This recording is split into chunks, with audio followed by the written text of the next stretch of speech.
നമസ്കാരം. Iran America Israel സംഘർഷത്തിൽ മധ്യസ്ഥത വഹിക്കാമെന്ന പാകിസ്ഥാന്റെ വാഗ്ദാനത്തിന് പിന്നിൽ നിഗൂഢമായ താല്പര്യങ്ങളുണ്ട് എന്ന് ഇറാൻ സംശയിക്കുന്നു എന്നാണ് ഇന്റലിജൻസ് വൃത്തങ്ങൾ വ്യക്തമാക്കുന്നത്. അതായത് തന്ത്രപ്രധാനമായ ഹോർമൂസ് കടലിടുക്കിൽ പാകിസ്ഥാൻ നടത്തിയ ചില നീക്കങ്ങളാണ് ഇറാന്റെ കടുത്ത അതൃപ്തിക്ക് കാരണമായത്. നിലവിൽ സങ്കീർണമായ സാഹചര്യത്തിൽ പാകിസ്ഥാൻ കളിക്കുന്നത് കൃത്യമായ കണക്കുകൂട്ടലുകളുള്ള ഒരു ഡബിൾ ഗെയിം ആണ് എന്നാണ് ഇറാന്റെ പൊതുവെയുള്ള വിലയിരുത്തപ്പെടൽ. ഹോർമൂസ് കടലിടുക്കിലൂടെയുള്ള എണ്ണക്കപ്പലുകളുടെ സഞ്ചാരവുമായി ബന്ധപ്പെട്ട വിഷയത്തിലാണ് പാകിസ്ഥാന്റെ വിശ്വാസ്യത ചോദ്യം ചെയ്യപ്പെടുന്നത്.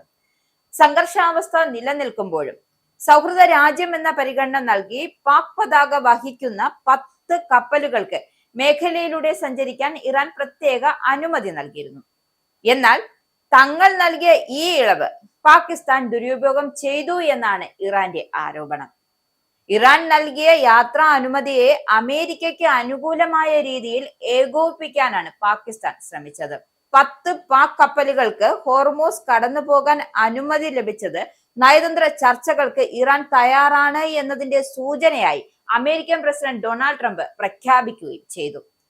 സുഹൃത്ത് രാജ്യം എന്ന നിലയിൽ നൽകിയ സഹായം ശത്രു രാജ്യത്തിന് ഗുണകരമാകുന്ന രീതിയിലേക്ക് പാകിസ്ഥാൻ മാറ്റിയത് ഇറാനെ ആകെ പ്രകോപിപ്പിച്ചിട്ടുണ്ട്. പാകിസ്ഥാന്റെ ഈ നിലപാട് ബോധപൂർവമായ കപടതയാണ് എന്നാണ് ഇറാൻ വ്യക്തമാക്കുന്നത്. ഒരു വശത്ത് ഇറാനുമായുള്ള തന്ത്രപരമായ ബന്ധം നിലനിർത്താൻ ശ്രമിക്കുമ്പോൾ തന്നെ മറുവശത്താകട്ടെ അമേരിക്കൻ താല്പര്യങ്ങളെ സംരക്ഷിക്കാനാണ് ആര് ശ്രമിച്ചത്? പാകിസ്ഥാൻ ശ്രമിച്ചത്.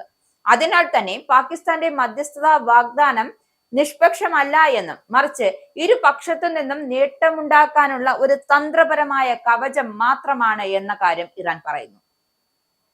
ഇറാന്റെ തലസ്ഥാനമായ ടെഹ്റാനിലെ പാകിസ്ഥാൻ എംബസിക്ക് സമീപം ഇസ്രയേൽ US ആക്രമണം നടന്നതായുള്ള റിപ്പോർട്ടുകൾക്ക് പിന്നാലെ ഇസ്രയേൽ ശക്തമായ മുന്നറിയിപ്പ് നൽകിയിരിക്കുകയാണ് ഇപ്പോൾ പാകിസ്ഥാന്. അതായത് ഇറാനിലോ മറ്റെവിടെയെങ്കിലും ഉള്ള തങ്ങളുടെ ഉദ്യോഗസ്ഥർക്ക് നേരെ ഏതെങ്കിലും തരത്തിലുള്ള ഭീഷണി ഉണ്ടായാൽ അത് കടുത്ത പ്രതികരണത്തിലേക്ക് വഴിവെക്കും എന്നാണ് പാകിസ്ഥാൻ വ്യക്തമാക്കിയിരിക്കുന്നത്. നിലവിൽ മധ്യസ്ഥതയ്ക്ക് ശ്രമിച്ചു എന്ന കാര്യം ശരിയാണ്, പക്ഷെ ഞങ്ങളെ ആക്രമിച്ചാൽ ഞങ്ങൾ വെറുതെ വിടില്ല എന്ന ഭീഷണിയാണ് ഇപ്പോൾ പാകിസ്ഥാൻ ഇസ്രയേലിന് നേരെ ഉയർത്തിയിരിക്കുന്നത്. ഒരു കാര്യം ഇസ്രയേൽ ഓർക്കുന്നത് നന്നായിരിക്കും. പാകിസ്ഥാൻ ഖത്തറല്ല.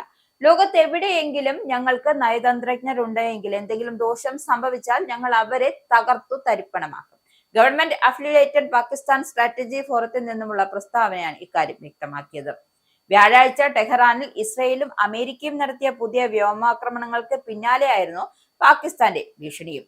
ടെഹ്റാനിലെ പാക് അംബാസഡറുടെ വസതിക്കും പാക് എംബസിക്ക് സമീപമുള്ള പ്രദേശങ്ങളിലും നടന്ന ആക്രമണങ്ങളാണ് പാകിസ്ഥാനെ ചൊടിപ്പിച്ചത്. എംബസി കോമ്പൗണ്ടിനോ പാകിസ്ഥാന്റെ നയതന്ത്ര ഉദ്യോഗസ്ഥർക്കോ പരിക്കേറ്റിട്ടില്ല എന്നാണ് പ്രാഥമികമായുള്ള വിവരം. അതേസമയം സ്ഫോടനത്തെ തുടർന്ന് ഇതിനടുത്തുള്ള പല കെട്ടിടങ്ങളും ശക്തമായി കുലുങ്ങി. അമേരിക്കയും ഇസ്രയേലും ഇറാനും ഉൾപ്പെട്ട പശ്ചിമേഷ്യൻ യുദ്ധം 28ാം ദിവസത്തിലേക്ക് കടന്നിരിക്കുക. അതായത് വ്യാഴാഴ്ച ടെഹ്റാൻ, കാഷാൻ ആബാൻ എന്നിവിടങ്ങളിലാണ് ഒന്നിലധികം വ്യോമാക്രമണങ്ങൾ റിപ്പോർട്ട് ചെയ്യപ്പെട്ടത്. US-ഉം ഇറാനും തമ്മിലുള്ള ചർച്ചകൾക്ക് ഇസ്ലാമാബാദ് സൗകര്യം ഒരുക്കാൻ ശ്രമിക്കുന്ന അവസരത്തിലാണ് ഈ ആക്രമണങ്ങൾ നടന്നിരിക്കുന്നത്. ഇപ്പൊ ഇരുപക്ഷവും ആഗ്രഹിക്കുന്നുണ്ട് എങ്കിൽ അമേരിക്കയും ഇറാനും ഇടയിലുള്ള ചർച്ചകൾക്ക് ആതിഥ്യം വഹിക്കാമെന്നാണ് പാക് ഉദ്യോഗസ്ഥർ പരസ്യമായി പ്രസ്താവിച്ചിരുന്നത്. ഇറാനും ഹോർമൂസ് കടലിടുക്ക് വീണ്ടും തുറക്കുന്നതിനുള്ള സമയപരിധി അമേരിക്കൻ പ്രസിഡന്റ് ഡൊണാൾഡ് ട്രംപ് കഴിഞ്ഞ വ്യാഴാഴ്ച നീട്ടിയിരുന്നു. പുതിയ സമയപരിധി ഏപ്രിൽ 6 ആണ്. അതേസമയം ഹോർമൂസ് കടലിടുക്ക് സൗഹൃദ രാജ്യങ്ങൾക്കായി തുറന്നിട്ടിരിക്കുകയാണ് എന്നാണ് ഇറാൻ വ്യക്തമാക്കിയത്. ഹോർമൂസ് കടലിടുക്ക് തുറന്നില്ല എങ്കിൽ പവർ പ്ലാന്റുകൾക്ക് നേരെ ആക്രമണം ശക്തമായ ആക്രമണം നടത്തുമെന്ന ട്രംപിന്റെ നിലപാട് വ്യക്തമാക്കുകയും ചെയ്തു. ചർച്ചകൾ നടക്കുന്നുണ്ട് എന്നും വ്യാജ വാർത്താ മാധ്യമങ്ങളുടെ പ്രസ്താവനകൾക്ക് വിപരീതമായി ചർച്ചകൾ നന്നായി നടക്കുന്നു, അതായത് മാധ്യമങ്ങളിൽ പൊതുവെ ചർച്ച നേരെ നടക്കുന്നില്ല എന്ന റിപ്പോർട്ടുകളാണ് വരുന്നതെന്നും അത് വ്യാജ വാർത്തയാണെന്നും യഥാർത്ഥത്തിൽ ചർച്ചകൾ നടക്കുന്നുണ്ട് എന്ന് സ്ഥാപിക്കുകയാണ് ട്രംപ്.